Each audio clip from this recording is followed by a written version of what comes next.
Paramashivoham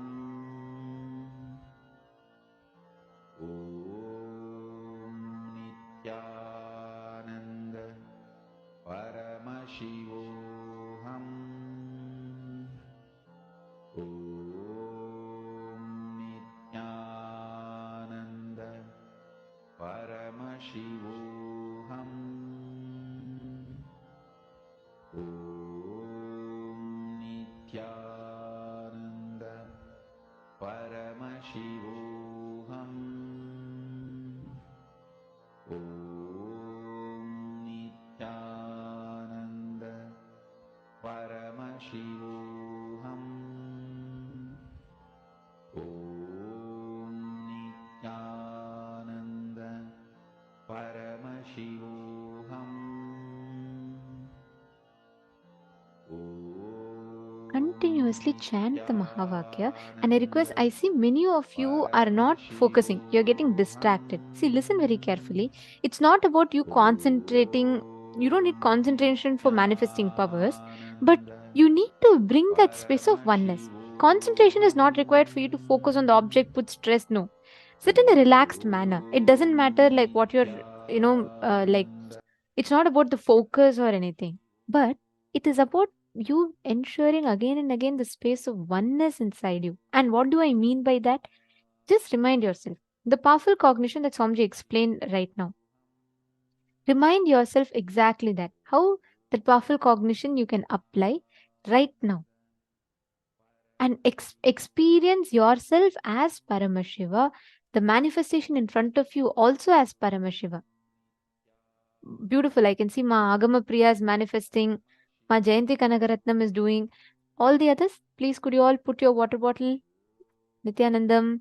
See, when you watch this video, why I'm playing this video is when you watch this video, your brain will start cognizing, oh my God, if for that person it is possible, then for me also it is possible. The mirror neurons will happen. So sincerely sit, I request all of you to manifest. Please place a water bottle. Can I request all of you to please place a water bottle in front of you?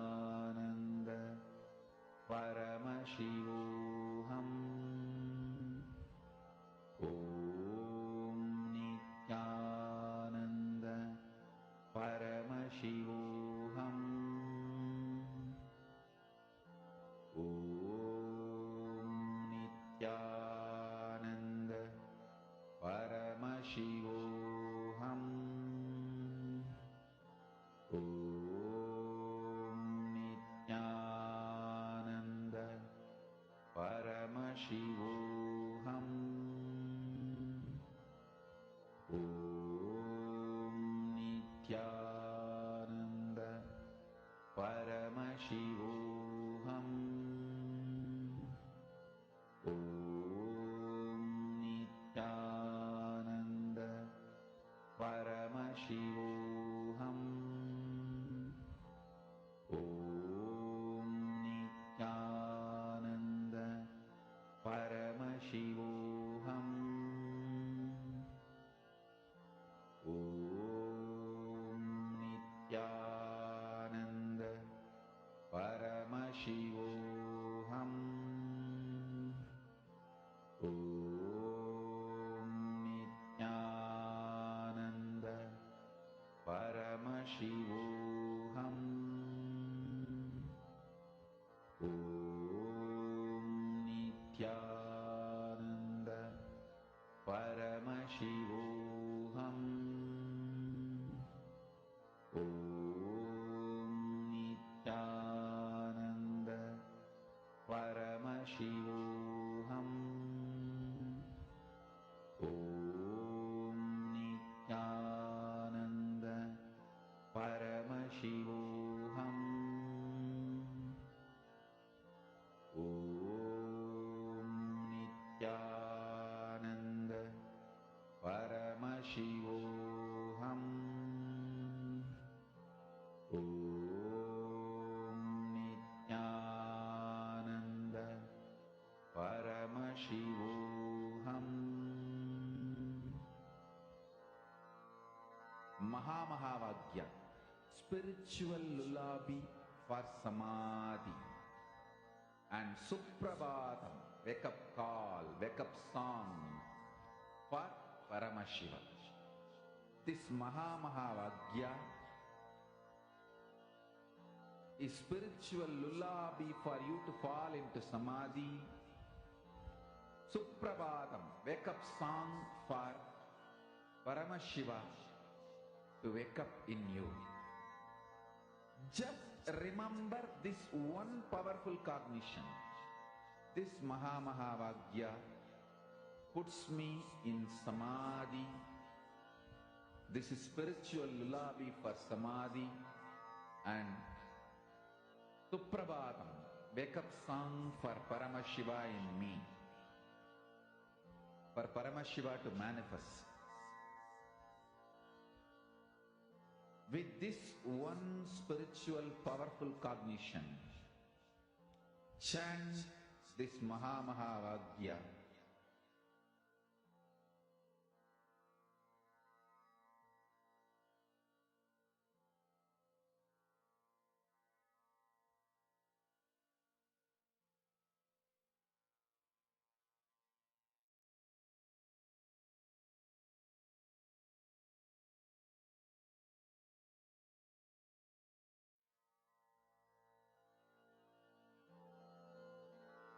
Mahavagya, spiritual lullaby for Samadhi.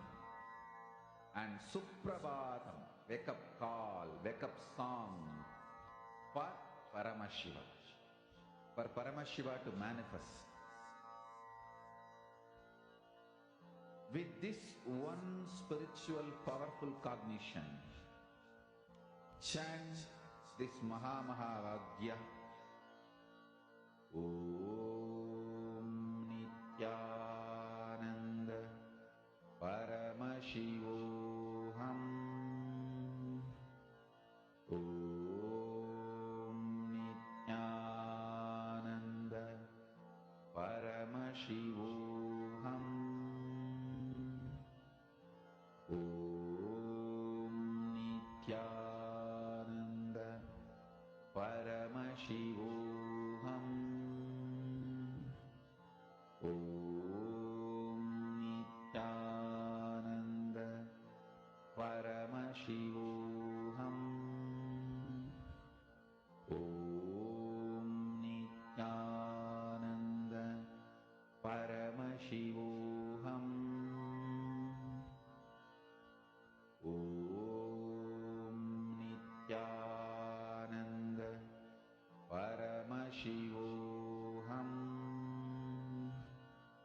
Om Nithyananda Paramashivoham.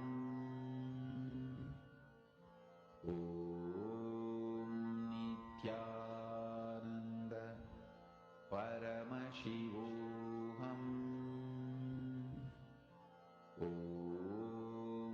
Nithyananda Paramashivoham.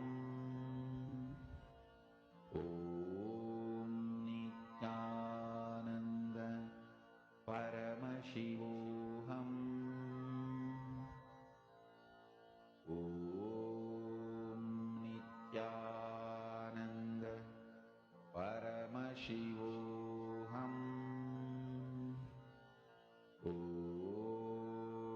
Nithyananda Paramashivoham.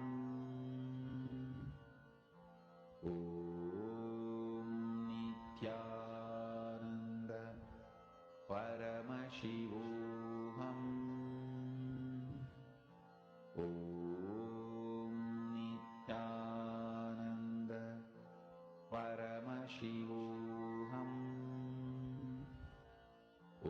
Om Nithyananda Paramashivoham.